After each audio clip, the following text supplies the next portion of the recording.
పాల్పడ్డారు.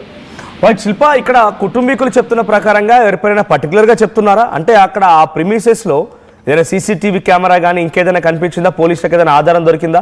ఆయన స్కూల్కు తన కూతురుని తీసుకెళ్లి డ్రాప్ చేసి తిరిగి వస్తుండగా ఈ ఇన్సిడెంట్ చోటు చేసుకుంటే నడి రోడ్డుపైనే కాల్పులతో రెచ్చిపోయారు, వేట కొడవళ్ళు కత్తులతో దాడి చేశారంటే వాళ్ళు ఎంత ప్రీ ప్లాన్డ్గా ఉన్నారో అర్థమవుతుంది. నేను మూమెంట్స్ని ప్రతిదీ కూడా రెక్కి నిర్వహించిన వారే ఈ సాధ్యమవుతోంది.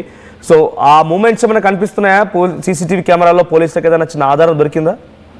రైట్, ఈ ఘటన అనేది పాస్టర్ బిలోమాంగ్స్ స్కూల్ దగ్గర అయింది. అక్కడ స్కూల్ దగ్గర సీసీ కెమెరాలు అనేవి ఉన్నాయి. వాటిని పోలీసులు స్వాధీనం చేసుకున్నారు. ఉదయం అరౌండ్ 7:30కి ఈ ఘటన జరిగినట్లు కూడా గుర్తించారు. ఆ సమయంలో ఎవరెవరు ఎప్పటి నుండి వాళ్ళందరూ కూడా కాపలా కాస్తున్నారు. అండ్ ఎప్పుడైతే తన పాపని స్కూల్లో విడిచిపెట్టి వచ్చిన అనంతరం పక్కా ప్లాన్ ప్రకారం ఇది జరిగినట్లు కూడా ఇప్పటికే గుర్తించారు. అక్కడ ఉన్నటువంటి సీసీ కెమెరాని స్వాధీనం చేసుకొని ఎవరెవరు ఎంతమంది ఉన్నారు అండ్ వాళ్ళ తర్వాత హత్య అనంతరం వాళ్ళు ఎటు సైడ్ వెళ్ళారని కూడా ప్రస్తుతం అయితే పోలీసులు దానికి సంబంధించినటువంటి సీసీ కెమెరా స్వాధీనం చేసుకొని వాళ్ళ కదలికలు ప్రస్తుతం అయితే పోలీసులు నిఘా పెట్టినట్టు కూడా ఇంకోవైపు సమాచారం అందుతుంది. స్కూటీపై తిరిగి వెళ్తుండగా ఆపారు. మొదటగా ఆ స్కూల్ని ఆపారు. అనంతరం తన అత్యంత విచక్షణ రహితంగా మొదట రివాల్వర్ అనంతరం కత్తితో దాడి చేసినట్టు గుర్తించారు. వాటికి వాడినటువంటి ఏవైతే ఉంటాయో వాటిని కూడా ప్రస్తుతం పోలీసులు స్వాధీనం చేసుకున్నట్లు తెలుస్తుంది. వీటిపైన మొత్తం మీద కేసు నమోదు చేసి ఇప్పటికీ సీసీ కెమెరాలు అదే విధంగా అక్కడ ఉన్నటువంటి ఎస్ఐఎల్ రిపోర్ట్, ఇంకోవైపు వాళ్ళ భార్య ఇచ్చినటువంటి గతంలో తనకున్న థ్రెట్ ఉన్నటువంటి వాళ్ళ దగ్గర నుండి వాళ్ళకి సంబంధించి వాళ్ళని విచారించిన అనంతరం దీనిపైన మూవ్ అయ్యే అవకాశం. ఇంకొక క్వశ్చన్ కూడా రేజ్ అవుతోంది. గన్ ఫైరింగ్ కాల్పులకి పాల్పడ్డారు. ఇంతకీ హైదరాబాద్ లో గతంలో కూడా ఒక సంఘటనలో దిల్సుఖ్ నగర్ దగ్గర ఒక పార్క్ లో ఒక వ్యక్తిని కూడా ఇదే రకమైనటువంటి రియల్టర్ పార్ట్నర్ ని హతమార్చినప్పుడు కూడా ఒక గన్ ఫైరింగ్ అని వినిపించింది.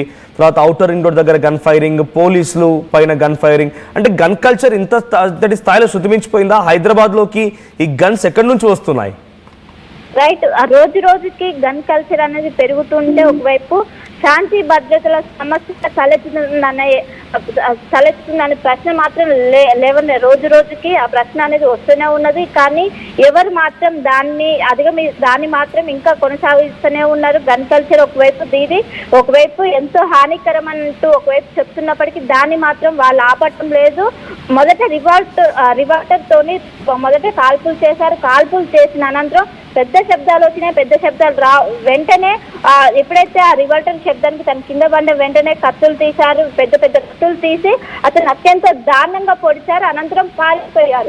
సో మొత్తం మీద గన్ కల్చర్ ఏదైతే గతంలో చాలా చోట్ల కూడా గన్ కల్చర్ అనేది పెరుగుతూనే ఉన్నది. దాన్ని తీసుకొని అండ్ దీనికి ఖచ్చితంగా పర్మిషన్ తీసుకోవాలా, లైసెన్స్ అనేవి ఉంటాయి. వాటిని కూడా లెక్క చేయకుండా వీళ్ళు ఈ విధంగా ఇష్టాతీతంగా కావడంతో పెద్ద ఎత్తున నగరవాసులు కావచ్చు పెద్ద ఎత్తున భయపడుతుంది. దీనిపైన పోలీసులు ప్రత్యేక దృష్టి కావచ్చు, అటు సిపి వాళ్ళు కావచ్చు ప్రత్యేక దృష్టి పెడుతున్నప్పటికీ ఇటు రౌడీ షీటర్లు మాత్రం ఈ గన్ కల్చర్ ని రోజు రోజుకు పెంచుకుంటూ వెళ్తూనే ఉన్నారు. మొత్తం మీద దీన్ని చాలా సీరియస్ గా తీసుకొని ఇప్పటికే ఘటనా స్థలంలో ఉన్నటువంటి క్లూస్ టీమ్ అక్కడికి చేరుకుంది. అక్కడ ఉన్నటువంటి ఆధారాలను సేకరించి ప్రస్తుతం తన భార్య నుంచి ఒక వాగ్మూలం తీసుకున్న అనంతరం ఇప్పటికే కేసు నమోదు చేశారు. ఇంకోవైపు తనకున్నటువంటి రిలేషన్షిప్స్ కావచ్చు, తనకున్నటువంటి వ్యాపార సంబంధాల గురించి ప్రస్తుతం అయితే ఆరా తీస్తున్నట్లు తెలుస్తుంది. Right, thank you Shilpa. So Hyderabad Medchal జిల్లా మేడ్చల్కి సంబంధించినటువంటి కాప్రా సాకేత్ కాలనీలో ఈ ఘటన చోటు చేసుకుంది. తన కూతుర్ని తెల్లవారుజామున వెంకటరత్నం అనేటువంటి ఒక రియల్టర్ స్కూల్లో డ్రాప్ చేసి తిరుగు ప్రయాణమవుతున్న క్రమంలో ఒక్కసారిగా కొంతమంది దుండగులు ఆయన దగ్గరికి వచ్చి గన్తో పేల్చి కత్తులతో దాడి చేసి ఆయన ఒంటిపై కత్తిపోట్లతో రెచ్చిపోయారు. హతమార్చ నడి రోడ్డుపైనే గన్తో కాల్చి ఇంత దారుణంగా కత్తులు వేటకొడలతో ఒక రియల్టర్ని హైదరాబాద్ నడి ఒడ్డున ఈ సంఘటన చోటు చేసుకోవడంతో ఒకసారిగా హైదరాబాద్ ప్రజలు కూడా ఒకసారి షాక్ గురయ్యారు. అయితే ఇక్కడ వెంకటరత్నం కూడా గతంలో ఒక హత్యకు సంబంధించిన ఉదంతంలో అక్యూజ్డ్గా ఉన్నాడు.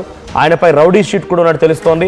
సో వారెవరైనా ఈ నిర్వాకానికి పాల్పడ్డారు, లేదంటే ఇంకేదైనా ఇక్కడ చోటు చేసుకుందా, లేదంటే అక్కడ వెంకటరత్నం విషయంలో ఇంకెవరైనా తనతో ఉన్నటువంటి పార్ట్నర్స్ లేదంటే లావాదేవీల విషయంలో లేదంటే ట్రాన్సాక్షన్స్లో పొరపాటు జరిగి ఇన్సిడెంట్ జరిగిందా అనేది మాత్రం ప్రస్తుతానికి అనుమానంగా ఉంది. సో కొన్ని సీసీటీవీ కెమెరాలను కూడా పోలీసులు స్వాధీనపరుచుకున్నారు. మరోవైపుగా అటు అక్కడ కుటుంబీకుల యొక్క అనుమానాలు ఆరోపణలతో వారి యొక్క వాంగ్మూలాన్ని కూడా తీసుకొని పోలీసులు ఈ కేసును విచారిస్తున్నారు. సో హైదరాబాద్లోకి వరుసగా ఈ గన్ కల్చర్ పెరిగిపోవడం, గన్తో కాల్చారనేటువంటి వార్తలు రావడంతో పెద్ద ఎత్తున అందరూ కూడా షాక్ గురవుతున్నారు. అసలు హైదరాబాద్లోకి గన్స్ ఎలా ఎంట్రీ ఇస్తున్నాయో కూడా అర్థం కాని పరిస్థితి. పోలీసులు ఇప్పటికైనా ఈ గన్ కల్చర్ని కంట్రోల్ చేయకపోతే మరింతగా ఇది శృతి మించే అవకాశం ఉంది అన్నట్టుగా పబ్లిక్ అంతా కూడా అనుమానం వ్యక్తం చేస్తున్నారు, భయపడిపోతున్నారు. సో గతంలో చాలా ఇన్సిడెంట్స్లో ఔటర్ రింగ్ రోడ్ దగ్గర, ఓల్డ్ సిటీలో, తర్వాత హైదరాబాద్ నడిబొడ్డున చాలా సందర్భాల్లో కూడా గన్ కాల్పులు కలకలం రేపాయి. సో ఇప్పుడు కూడా గన్ కాల్పులతో ఒక్కసారిగా హైదరాబాద్ నగరం ఉలిక్కి పడింది. తెల్లవారుజామున జరిగిన ఈ సంఘటనతో ఒక్కసారిగా అంతా షాక్ గురయ్యారు. This content had some disturbing visuals. Viewer discretion is advised. మీ కాంటెంట్లో కొంత కలవరపాటు గురి చేసే అంశాలున్నాయి, తగు జాగ్రత్తలు తీసుకోమని ఆర్టీవీ హెచ్చరిస్తోంది.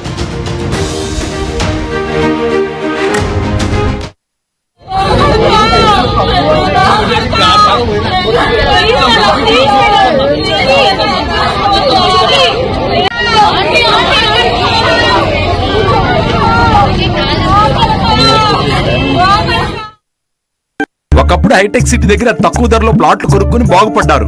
తర్వాత ఓఆర్ఆర్ దగ్గర, ఇప్పుడు అవకాశం త్రిబుల్ ఆర్ దగ్గర వచ్చింది. ఇప్పుడు